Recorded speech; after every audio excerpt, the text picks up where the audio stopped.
Welcome to another special bonus edition of the Paul Ryder tapes. I'm Angela Smith. I'm the ex-wife of founding member and bassist of Happy Mondays, Paul Ryder, who sadly passed away suddenly in July of 2022. In the months leading up to his death, he sat down with me to tell his complete life story. And then I talked to his inner circle of friends and family, gathering stories and details of his life that have never before been heard. Every single person in this series is someone who was genuinely an important part of Paul's life. There were no so-called experts pontificating or dialogue pundits spouting platitudes, just real people from his inner circle who were happy to share their thoughts. I've used lots of clips of the interviews in the main series, but everybody wanted to know all of the details, so these bonus episodes are those interviews in full. And this week's episode features two of Paul's closest friends who witnessed the very worst of times with Paul when he was really struggling with heroin. We're about to share some really sad memories as well as some stories and laughs from the later, much happier times. I'm very excited to introduce David and Maureen Bratell, who are better known by Paul as Disco Dave and Second Line Mo. Dave first got to know Paul in the 90s, and he remembers a day when Paul and Gaz were doing a music production course just before the Mondays reformed in 1999. When Paul and Gaz were doing that production thing, I met them once. They were in, I think it was in Hume, in some kind of studio or something, and they were down there, and I went to meet them to have some dinner, and Paul said, "Oh, I can't wait for this afternoon." I said, "Why?" And he goes, "Oh, it's that one where we find out whether the bass can make you shit if it goes like dead low, the sound of it." And this was like, you know, his whole thing about the course was trying to see if he can make his bass make people shit. You can imagine it at a Monday's gig, you know, for a laugh, you know, 5,000 people shitting everywhere.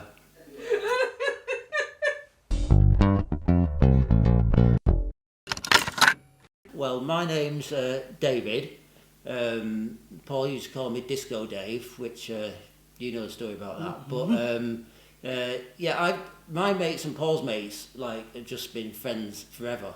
And in fact, our kid used to work on the post with Paul, so we've always kind of sort of crossed each other. And then in the 90s, we've got to know each other pretty well and pretty much hung around for a couple of decades then and did various things. And Linda and Derek lived not too far from where we were living, so we used to go around there and take him for a drink on a Sunday. Sounds like he's some kind of demic, but Derek used to give him his spends on a Sunday, and we used to go for a drink, and that's how I know Paul. Yeah, and I'm Mo, as you know, and it was through David that I got to know Paul, got introduced. He was living in Lim or somewhere when I first knew him, just before he went to live with Linda and Derek. And yeah, we've just known him ever since. Yeah, and crucially, you're married to Dave. Yes, sorry, yeah. Should have mentioned that bit. So Dave met Paul first before you, Maureen? Yeah, I think, you knew him before I did, and then I got to know him All right, so Dave, tell me about when you very first met him, when your first impressions. We used to go out for drinks in Chorlton, really, with Andy Hardy and Matt Carroll, and Paul was there. And my first impression was how quiet and sort of held back Paul was. I'd kind of assumed that getting to know him, he would be a louder man than he was, but he wasn't. It's very much not wanting to hug the limelight. And I remember one time we were in the Horse and Jockey in Chorlton, and this bloke came up and he went, "You're Paul Ryder, aren't you?" And Paul, he was not embarrassed, but you know what I mean. He was like, "Yeah," and not in an aloof way. And the lad said, "Do you mind if I have your autograph?" And Paul sat dead self-conscious and signed it and everything. But then afterwards, I think he was. just felt nice, you know what I mean, that somebody had actually taken the effort to go and see him. But yeah, quite humble. I always found him that quite didn't like to show off, just like to get on with stuff. And what about you, Maury? What did you think when you first met him? Again, quiet, how quiet and sort of reserved was, and also how nice he smelled. It sounds always, no matter what the aftershave, it was always a really nice, clean, fresh smell. I think I remember that. Probably the nicest smelling smoker I've ever come across. And was always very interested in me. So would ask questions about what I was doing and how I was and my life and all that sort of thing. Not really talking about himself very much at all. So there was a very special day that the two of you had that he was involved in. Do you want to tell me about that, Maury? Yes, the day we got married. We'd been together for 7 years before we got married. And for one reason or another, neither one of us actually ever wanted a wedding. Wanted to be married, but never actually wanted a wedding. So we decided to effectively elope and not tell anyone that we were getting married, to just actually have the ceremony. And then tell people afterwards. And but what we wanted to do is find a way of actually memorialising it. So we asked Paul we needed 2 people to be witnesses, which was our friend Andy and his then partner Karen. And then we asked Paul if he would do a video of the whole day, so that if people wanted to have a look at it, they could. And I know that Linda later told me how excited Paul was to actually be having this job, and took it very seriously, the job of a camera operator. Unfortunately, he managed to somehow record the very worst of us, didn't he? It really wasn't a good tape that came out, and there was far too much swearing and poor behaviour going on. So we couldn't actually ever show it to any of our relatives at all. There wasn't 5 minutes we could salvage from it. Salvage it. Even the actual ceremony itself was just punctuated by heckling. Give it a fucking kiss. By him and Andy all the way through. I think that sounds like probably the most interesting wedding video of all time. Maury said we eloped. We eloped to Salford. Yeah, it was in Salford. You know what I mean? It wasn't like, somewhere posh. It was only Salford Registry Office.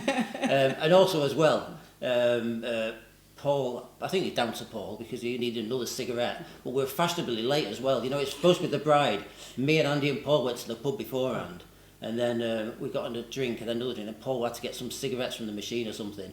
So we ended up being fashionably late. So even before the filming started, you know what I mean, it was it bore his stamp. Did he manage to press go though? He did.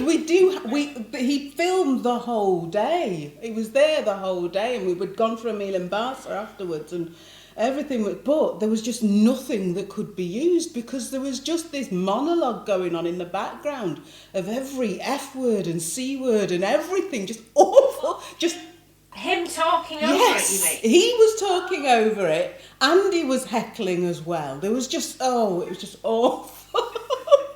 And didn't you go there on the bus? No, we picked him up. Me and Andy picked him up from Linda's. Do you think I would have let him get on a bus to me? You know what I mean? I just thought that was like part of the plan.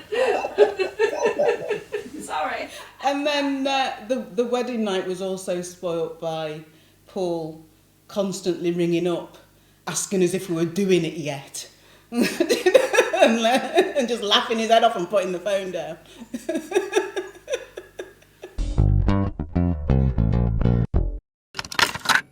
So how long had you known Paul at that point, Dave?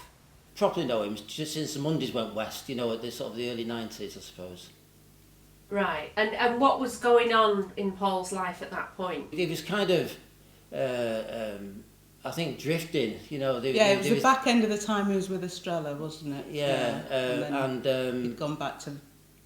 Yeah, I don't think he knew what to do, to be honest. I mean, that was my impression. Gaz was knocking about then as well. Gaz was always there, I think, for Paul then. Jacob and Millie would have been very young then, weren't they? They were still very young kids. Yeah, and so me and my son and Paul and Jacob went to a few festivals and things, and Paul sort of still fascinated with the whole music thing. Not to be a star, but just like the whole sort of culture of the music. So I think maybe he missed that, and he was looking for something to do. And then he set up Buffalo 66 with Gaz, and I used to DJ for them at the start of their shows, a Band of the Wall and things. Disco Dave. And then there was all the big arm stuff, and there was a story which I told to you and Ian Brown at the Paul's funeral about the time when the time I've seen Derek and Linda be the most proud of Paul, and it was when Paul was fronting Big Arm, and Ian Brown asked him to play and support him at the GMEX, and Paul was like really nervous about this, and he didn't know whether he could go through with it and everything, because it was him. He was fronting Big Arm. He was doing it clean. He was there was 8,000 people there, and Ian Brown was like really wanting him to do it. And a couple of days before, Paul was saying to him, I don't think I can do it. I don't think I can. And Linda and Derek were saying, yeah, of course you can. So Amelia was there at the concert, and I think that's the most nervous I've seen him. And he got up on stage and he killed it. He was brilliant. He got up and he was singing, and he was like the front man that you'd like never seen. Yeah, it was the right transformation. And there was like everyone was in the arena then, so there was thousands of people there, and he came off stage, and I was at the back with Derek and Linda, and Paul was like, you could see he was trying to keep how proud he was, to himself. But Derek and Linda, they just, they were glowing. Because there's been a kind of lively time with Paul when he was younger, and this was just straight Paul, just doing this stuff, having the confidence to do it, and just being dead good as well. And Derek and Linda were so proud. Going back in time, shortly after you met him, he gave you a kind of job, didn't he?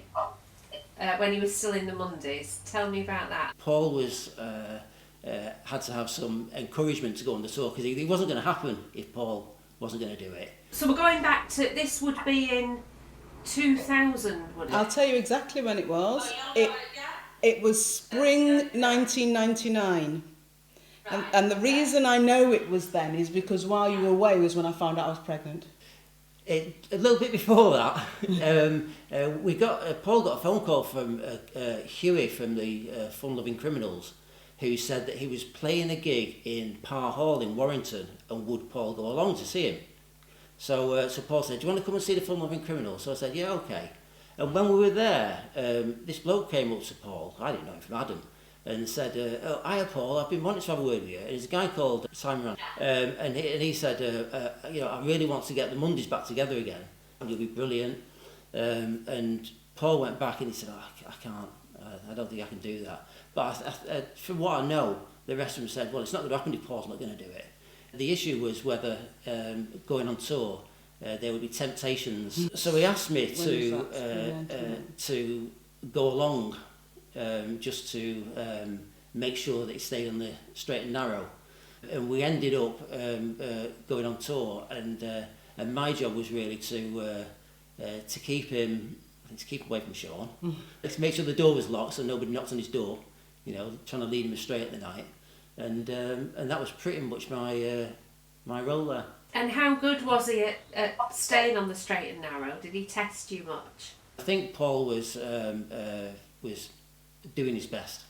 Do you think that it was a really difficult situation for him to put himself into, given his history? Like, do you think it was like a no-win type situation, or was there a chance that he'd be able to pull it off and not use? I don't know what he was thinking. At first, I think I maybe naively thought he's only going to do it if he can do it, straight. He's been through so much shit. He's not going to go back there. But then I kind of thought, well, Is that realistic to think that? I think that there was a point where he genuinely thought, oh no, it'll be all right. But I'm not surprised that it wasn't, if you see what I mean. He's not really ever been a person that was particularly resilient in terms of those temptations, and can just imagine the pressure of, because it was the first real big comeback, wasn't it, with the whole original, well, as mostly of the original lineup there, and that was a massive, massive test, and I think that you were asked to do a job that was actually quite an impossible one. Yeah. I think at the time, correct me if I'm wrong, but I think he was still drinking at the time. It was mainly just to stop him from taking drugs, and subsequently he learned that you can't really drink if you're a drug addict. Like, you have to stop everything, and I think perhaps that was part of what the battle was for him. Tell about the story about you giving Dave a call and saying we've got to go. Yes, it was about partway through the tour, and I did a test and realised that I was pregnant, and then I was trying to ring David and not answering the phone for a couple of days, which is not typically, is not at all unusual. And I was getting myself really worked up in a sort of a hormonal frenzy, I suppose.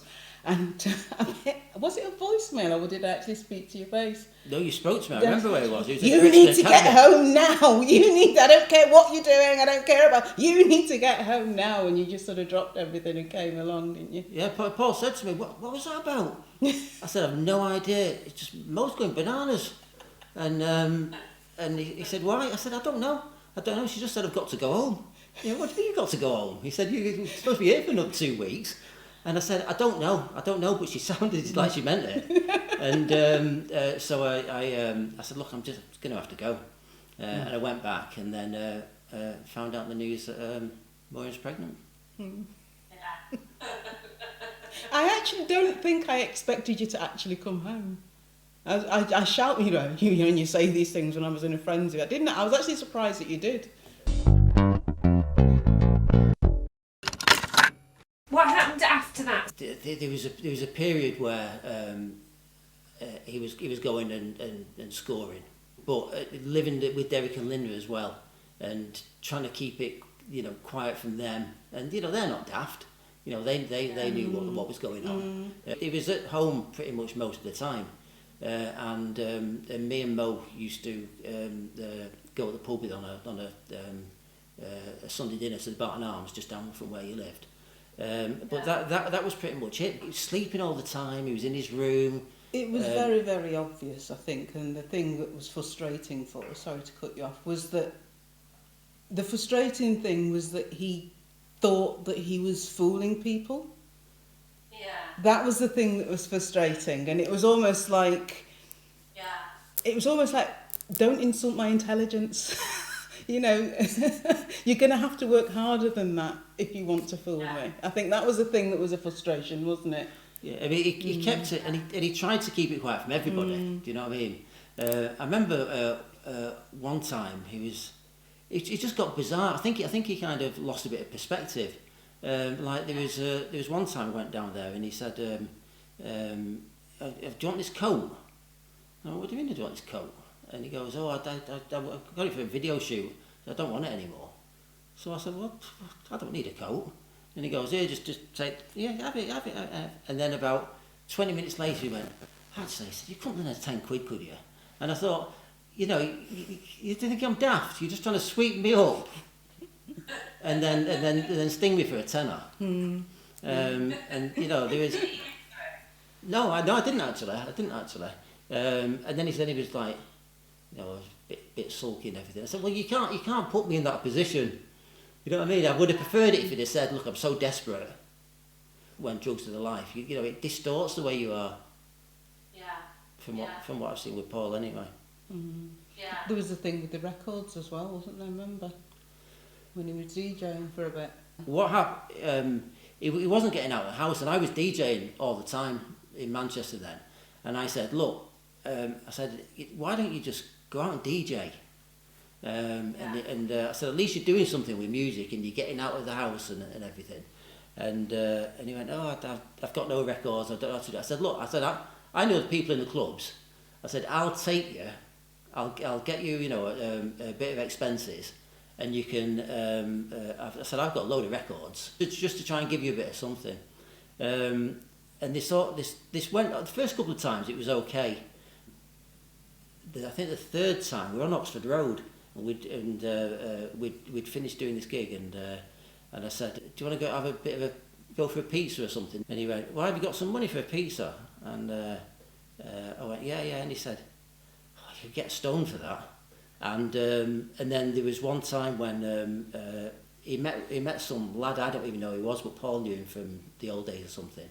And we dropped off this lad in Salford somewhere. Then I dropped off Paul, and I got home and I thought, where have my records gone? Because I had a bag of records, and they weren't in the car. I thought, oh, for God's sake. So I went back to the venue the next day, and I said, "Look, I've left my records there." And the bloke said, "Well, there was no records here last night." And I spoke to Paul, and I said, "I've only gone and left me records in that place." And he just went, "Ah." And then I went back and saw the manager, and I said, "Look," I said, they must have been there. They were in the booth." And the bloke goes, I swear they weren't there." And it was only ages and ages afterwards Paul confessed. And I think he was when he was doing 12 steps. It was his 12 steps, wasn't it? And he actually said to me, and it was like, he was dead upset telling me. So what had he done? He'd just stolen them all and sold them? I said, "Tell me exactly what happens if you're going to do it." And Paul sold the lad my bag of records. But yeah, it's quite raw when things like that happen. And there was a time, shortly after I met Paul actually, that unbeknownst to me, he relapsed. And this was while we were still living separately. And Dave and Andy, who's another really good friend of Paul's, felt like they had to step in. There was a time when me and Paul had a intervention. Intervention? Me and Andrew were getting increasingly concerned about Paul. It was quite clear that, you know, he was losing it. You know, he was in the middle of, you know, somewhere not very good. So we said, "Look, it's going to be an awful thing to do, but let's go down and confront him face to face and tell him exactly that we know exactly what's going on, and make him face up to things." We'd never done this before, you know what I mean? We're not Jerry Springer or anything. So we went down. We didn't actually. It was at Linda's, and we went down on I think it was a Sunday afternoon or something. Linda had to wrench him out of bed, and he came down, and we sat him down in the back kitchen, and just told him, you know, we're close mates. You know, you're going nowhere. You're not kidding anyone. You've got to do something. You know, why? And just put it all out. And he was in tears. You know what I mean? It really, you know, it hit him hard. And me and Andy were devastated afterwards. We went away, not even convinced it would do any good. We tried. I think you said, "If you don't tell Angela, I will." That's what. Yeah, so he told me when we were in Dublin, because he was frightened that you would tell me. I think the next few years when we lived in Worcester, he was kind of in and out. He was trying all the time, which is the reason that I stayed with him. Is because I knew that he genuinely wanted to be clean, but he just kept falling off the wagon, getting back on, falling back off. 9 years of that before we moved to America, when he finally did manage to get a long amount of clean time in. But during those times, let's talk about some good things. What do you remember from that time? I've actually got one memory which might not seem like it was funny, but it was the only time I ever saw Paul annoyed. We were in a bar in town, and it was like a Sunday afternoon. It was dead, there was hardly anyone around, and there was a crew there filming this clearly boy band.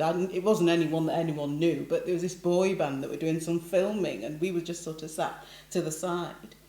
And this woman comes up with a clipboard, and she goes like this to Puss, "Excuse me, are you with Alive?" The band was called Alive, apparently. He bristled. He actually, "Alive? What do you mean?" And all through the afternoon, he just goes, "Can you believe that, Mo? Alive? can you believe that? Are you with alive? And he just every so often, he just kept going, are you with alive? Right, to punctuate. He was so indignant. And that's the nearest I ever saw Paul to actually losing his temper. The thought of him being in a boy band.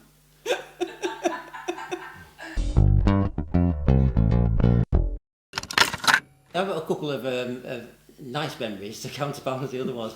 The first one was only, we'd been to a festival and we were coming back in the early hours of the morning, and we got as far as Birch Services, which, as you know, is only about 20 minutes from home.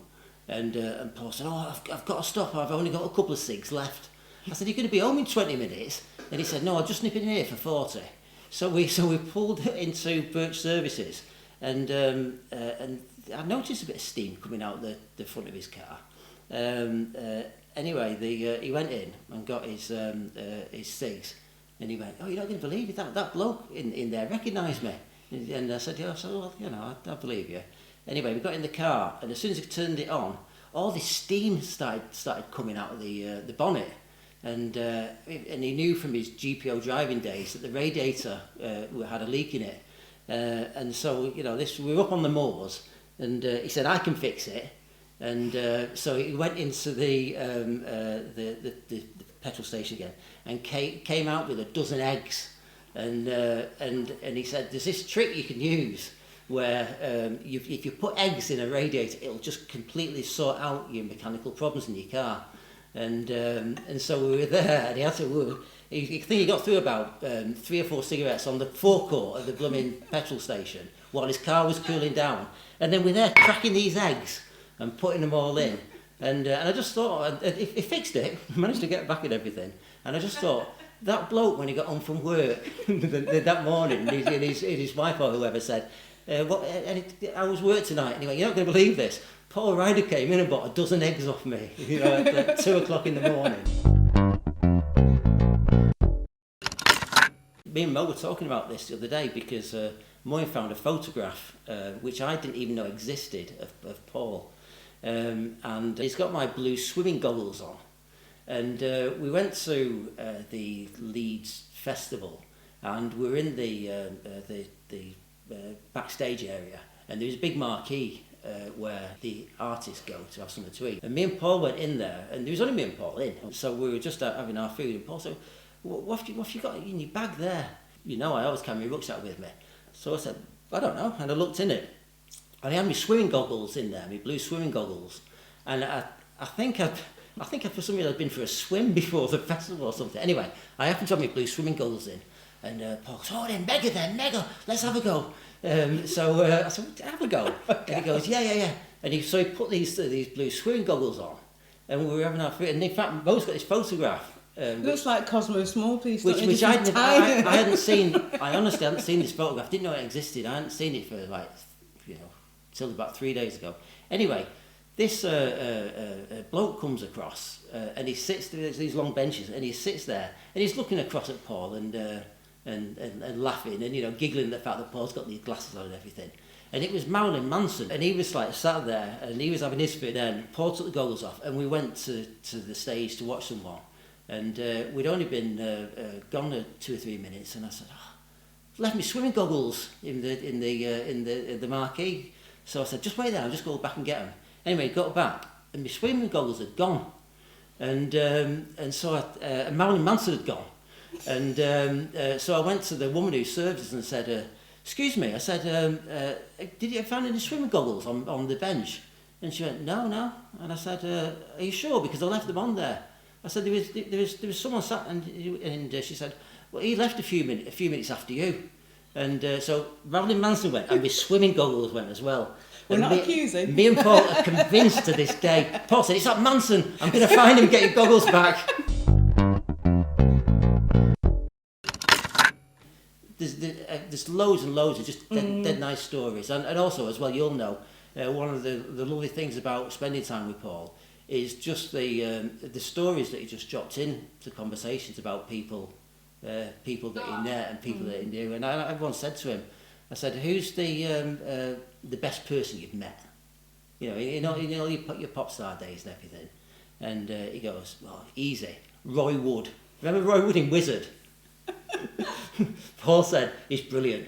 He said I've met him before now. He said he's a right laugh. He said he's everything you'd want company to be. He said he was great. He said Roy Wood, bar none. Move away, Bowie. Move away, Mick Jagger. Yeah. Roy Wood.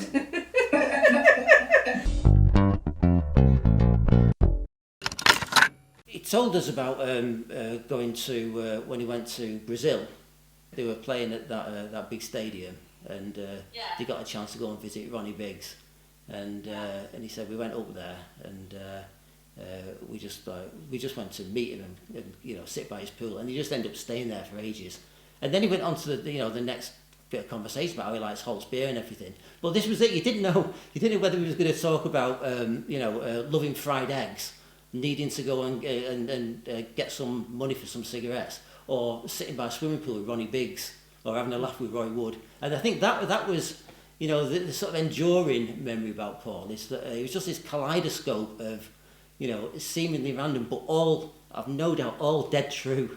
I was at his house one time, and he said, just a minute, he's on the phone and everything. He said, yeah, all right then.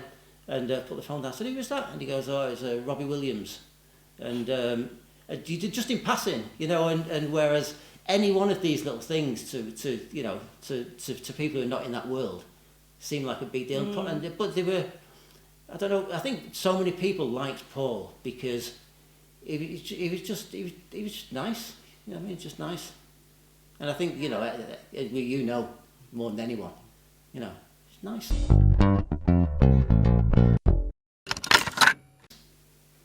I used to get plagued every so often from Paul because you know how Paul has a nickname for everyone.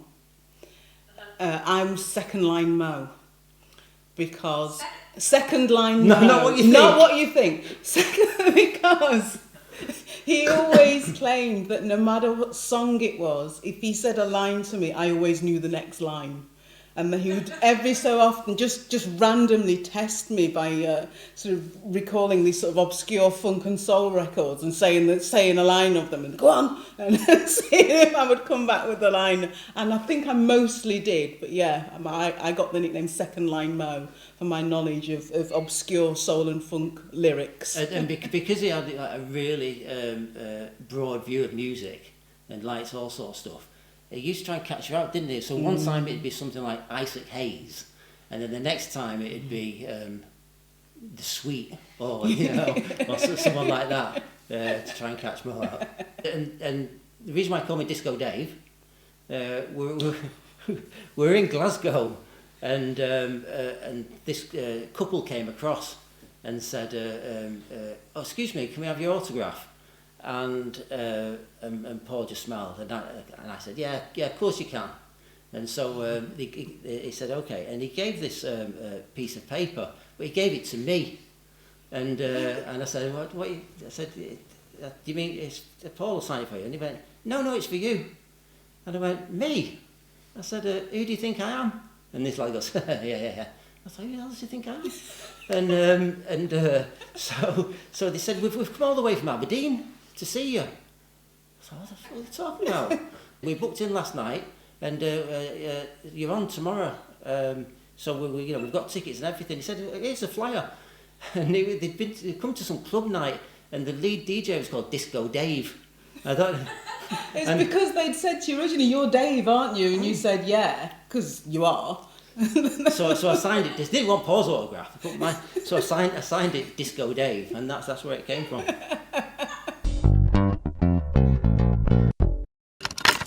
Were you into the Mondays, like in the early days? Was it a thing? Were you part of that scene, both of you? Yeah, all. The records that Paul got the money for were all like, early Mondays releases and everything. Didn't Paul give your kid a tape of like when they very, very, very first started playing together and they're both at the post office? Yeah, I don't know where that. I know what happened to it. He told me. Your kid told me what he did to it. What did he say? He taped a Def Leppard album over it. Can you believe that?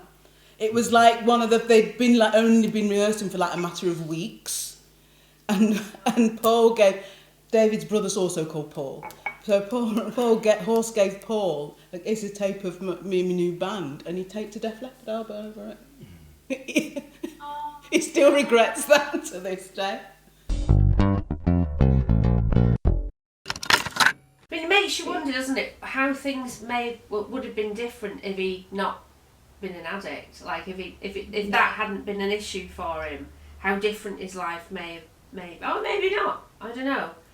But it certainly was a massive impediment to him. I think he could have achieved a lot more than he did if he hadn't been legged down with all of that. And I don't think he gets the recognition for being such a brilliant bass player as well. You know, he was a fantastic bass player.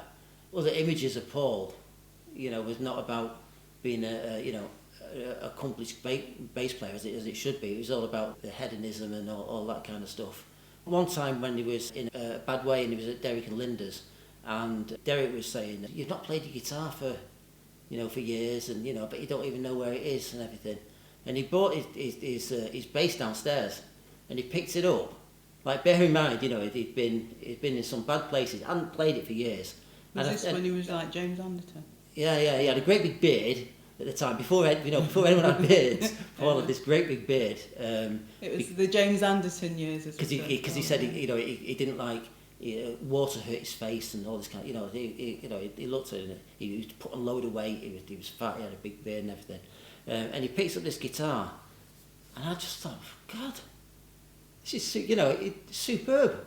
He just picked it up and played this solo, and with bits of chic riffs in it and all kinds of stuff. And I thought, whoa, he just did it. And I think it was kind of, I think Derek goaded him, and I think it was as much to show Derek, really. He wasn't showing off. He was like to. Yeah, but do you not think that is exactly what Derek wanted to have happen? Of course it was. He was obviously just saying, look, and he was taking the opportunity of you being there to sort of say, I want you to get back in touch with what you do, really. A few people have said to me what a brilliant bass player, and the combination of him and Gaz, the drum and bass. And I was saying about how do you go about writing your records, like writing your songs, and he said basically me and him and Gaz, because they know each other, they instinctively knew how to play together. Tony Wilson described him as Sly Dunbar and Robbie Shakespeare once. That important as a sort of a drum and bass backbone to the band. I said, you've got these albums, but I said there must be loads of other stuff that you'd never used. He goes, no, he said we'd start off and we'd just stick with that until it became a song, and then we'd use it. We just did it until it was a song. how did you feel when you moved to LA? Do you think that was a good idea? I'll be blunt, yes, because he was with you. Get away from it, go somewhere else. I don't think that you would have had that happen if there wasn't a real sense of this is now where it's going to have to be different. If he was living in Manchester, or indeed anywhere in England, he would always have been in an environment where he would have come into contact with drugs.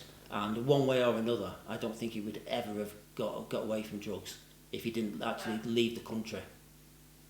He used to say, well, when he goes to meetings, people recognise him and he couldn't properly anonymous, and I get that. And also, living in Manchester in particular, he knew where to go, he had connections, so it's just harder. It's a bit like not being able to eat sugar but having loads of sweets in your cupboard. You know, like it's like they say, if you stay in a barber shop long enough, you'll end up with a haircut. You know, and it was a bit like that. And I know a lot of people do manage to get clean, stay clean and be in the same place, but it's a harder struggle, I think. Yeah, but there's not many people who have the setup that Paul had, though, is there? There's not many people who, you know, he'd almost be people falling over themselves to be the ones that are giving him drugs or, you know, out partying, or because he was someone to be seen with. So the temptation just for anybody who's an addict is one thing, but having that layered on top of that, in Manchester especially, it would have been impossible. I mean, I saw it, you know, in the times I spent with him, and it's quite clear people wanted him to take drugs with them. When he was in LA, did he keep in touch with you? Did you see him over the years? Yeah, it's one of those things that you physically remove from someone and then you meet them and you pick up where you left off. Not long before he died, me and Paul and Andy were went for a drink. It wasn't that long before he died, and he gave me the lift home, and we were just having a chat, and we were talking about when he used to go on tour, and he used to love buying clothes. Not necessarily the most expensive clothes or the show, just buying clothes, Especially if they're reduced at TK. Absolutely. Yeah. And there was a place that opened in some retail park called Glistening, it was called, and it was a kind of pretend outdoor shop. And it was just, it's puffer jackets that used to let in water and this kind of stuff. But they were a bit flashy, and they were one-offs and everything. And he used to say, let's go to Glistening again. And we used to go and just do things he didn't even need, you know what I mean? But we just like going and buying coats we wear a couple of times. And was that the last time that you saw him? Yeah, when he drove me home that time, yeah.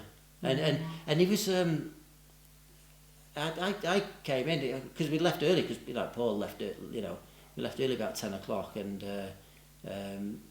I was saying to Mo, I said, he's really on form, Paul. He was, he was fresh, and he was funny, and we were just chatting, like you would want him to be. That's why it was, in one way, it was such a big shock when he died. How did you find out that he died? It was that afternoon. I'd just come home from school, so it would have been about 5 o'clock. Yeah, and then it started being on the news and that kind of thing. And what did you feel? Numb. It didn't seem real. Because it was like... Because you'd always thought, Paul's not the healthiest of blokes, you know what I mean? He don't go to the gym. He's the, world champion smoker. And the amount of drugs he's consumed and alcohol he's drunk. He was never going to be, get a telegram from the Queen or anything. But it still was, painfully young. You still, even though you think people are not that healthy, or you assume they're not, you don't equate that with with thinking they're going to die soon. And I think the shock was compounded by the fact that they were so obviously gearing up for an active phase with the Mondays again. Do you know what I mean? It was that things were happening, so you don't equate that with actually this is now suddenly going to be over.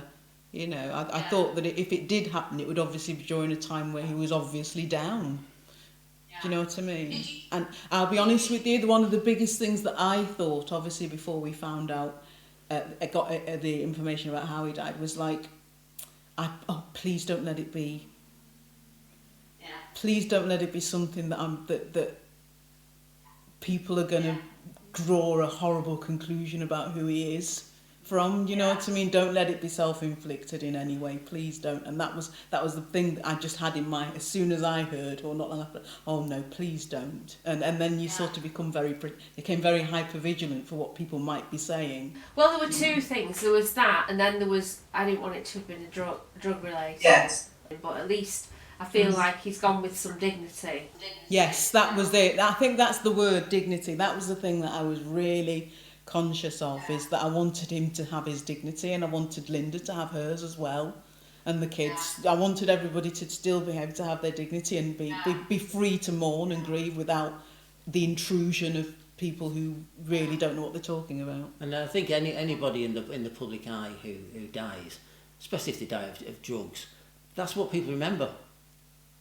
They don't remember everything before. They just remember that that last hour when the drugs didn't work anymore. What did you think of the funeral? I thought it was just right. I think it was what Paul would have wanted. Paul would have absolutely loved it, but would have actually hated it at the same time, because he wouldn't have wanted to be the centre of attention, but would have loved being there. No, Paul would have been shuffling around at the back. Not really. If Paul would have gone to the funeral, he'd have turned up, and then halfway through, he'd have gone, sat in his car, had a few cigarettes, and probably gone home early. He went home early from Derek's funeral, didn't he? Yeah. He turned around to me and said, "I don't like functions," and just left. But I remember Gaz being insane. It's functions. It's your dad's funeral. What are you saying function for? But I think that it's nice that that people who obviously cared about him, you know, all made the time to go, and it was very everybody in the place obviously were close to Paul. You could tell it. You could tell that the people were there who family knew him. and friends, and you know, people that he'd known through work, and that's what he used to say to me sometimes when he was on tour. He said, "Oh, I've got work tomorrow," and you know, he used to still refer to it in the same terms as like being in the post office. So I'm on in an hour. But yeah, I think he would have. I think it would have been at the funeral that Paul would have wanted. I think. Yeah. Remember, Paul said that one of the bad things about being in the public eye, being having a degree of fame and everything, is actually developing new friendships. Because you don't know whether it's somebody who wants to know you because you're the Happy Mondays, or whether it's somebody who is interested in you generally as a person. A friend of ours unfortunately died years ago, and we get together once a year, just like the lads, that we've all known each other for years and everything. And I always thought Paul was quite relaxed in that, because people aren't there because he can play guitar. They're just there because we just know him. And even then in this pub, and it was a backstreet pub on the side of a railway siding in Eccles. And we were in there. There was me, Andy, and about three or four other lads, and we were all there to remember Barry, our friend who died. And the only two people in the pub were these two lads, and they must have only been in the 20s in the back room. And I just noticed them when I went to the toilet. Anyway, later on in the evening, the barman came across. Said, "Excuse me," he said, "that man that was just in there, was that Paul Ryder out there Happy Mondays?"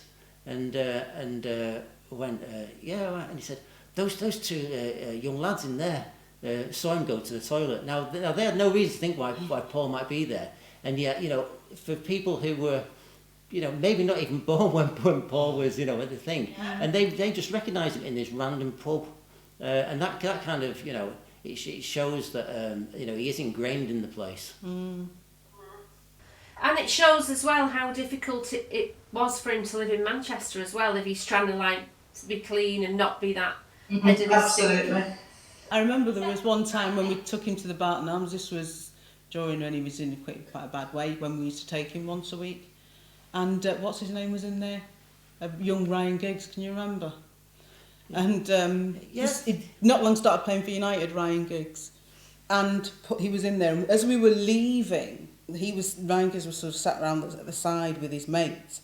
And it struck me because Ryan Giggs, who at the time was like class of '92, he'd already won the Premier, and he's going, "That's Paul Ryder, that's Paul." And he got himself, and he was like proper fangirling over the fact that he'd seen Paul Ryder, and it's like, God, Jerry actually is famous, isn't he? You know what I mean? Because he was just Paul. He wasn't anything else, and it was really. I was really taken aback by the fact that someone as famous as Ryan Giggs was starstruck by seeing Paul Ryder. It was bizarre. Did Paul notice it? No, it was. I saw it. It was, and I told him afterwards, and I was gutted. He was like, "Oh, should I go back in? Should I go back in?" But he didn't go back in. He just wanted to get home, I think, by that time. These stories that he used to come out with and just drop them in, and he just said to me, "That David Beckham's a nuisance," and I said, "Why is that?" And he goes, "You keep kicking the ball into our back garden." And well, what? Because where Derek and Linda lived in Worsley, David Beckham lived back to back, didn't they? It was like his first house, and then new houses just in the cul-de-sac. And he used to kick the ball. He was only sort of youngish at United then. He used to kick the ball about, and Paul was saying, he's always kicking. This ball keeps coming over. Keeps throwing it back and everything. And then he said, "I saw that his girlfriend Victoria Spice as well." She said she was sat on the wall outside the off license. So David Beckham had gone to this off license, and she was sat out the wall, and And Paul said to something like, he said, have you got no home to go to or something like that? Yeah, she just sat. No, do you know what it was? It was because he had the dog with him, Bella, the dog. Paul had his dog, Bella. Remember Bella, the sheepdog? Yeah. And she was messing with, he'd tied the dog up and gone in the shop, and he came out and she was messing with Bella. And he thought, will you leave me dog alone? He told her for messing with the dog.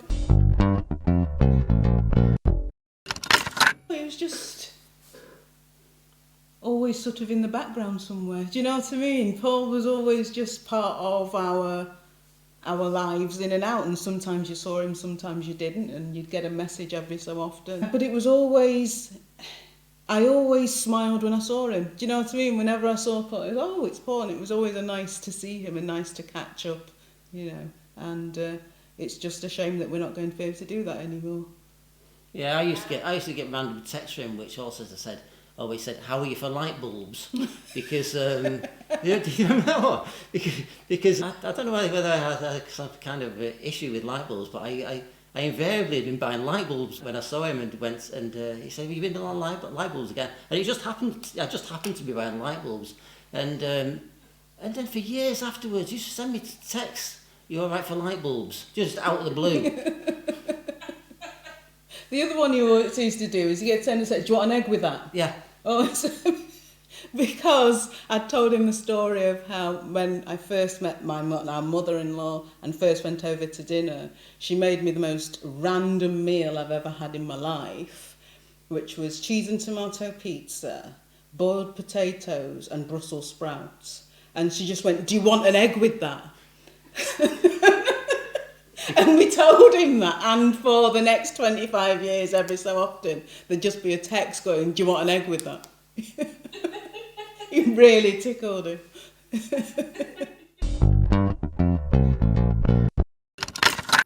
That's all we've got for you this week. We're playing out with a track that Paul did with his ex-girlfriend, Donovan's daughter Estrella Leach, and his big arm collaborator and friend, Pete Smith. It's called Let It Flow, and I love her voice so much. We're going to be back again next week, same time, same place, with another bonus episode. And as usual, if you can't wait for the next episode, then head over now to any of the podcast platforms where it has just dropped in audio form. Please subscribe, please subscribe to this YouTube channel so that you will be the first to hear about new content. Please spread the word, tell your friends about it, and please join our Patrons Club by going to patreon.com/the Paul Ryder Tapes. Patrons get first dibs on being in our live streams, and we've got another one coming up very soon, so please don't miss out.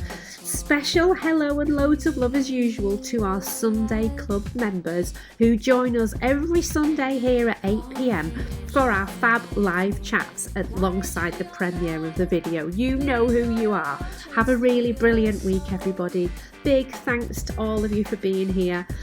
Especially big thanks to Disco Dave and Second Line Mo for talking to us this week. And thanks, of course, as usual, to the man himself, who's the inspiration behind all of this, the late and the great Paul Anthony Ryder. See you next week. Bye.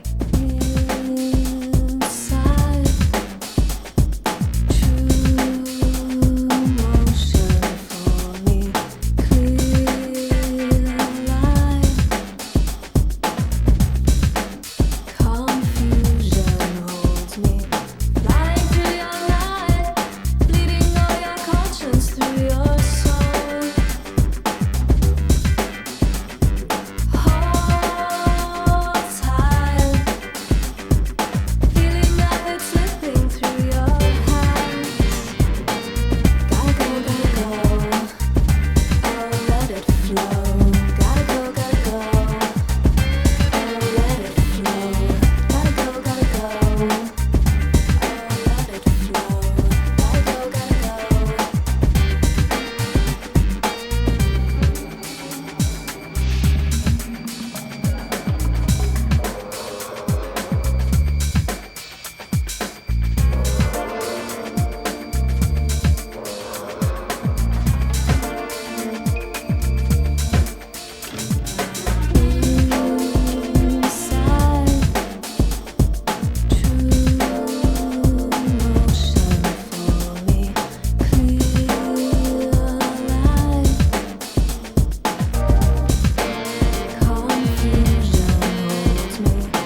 Glistening Productions.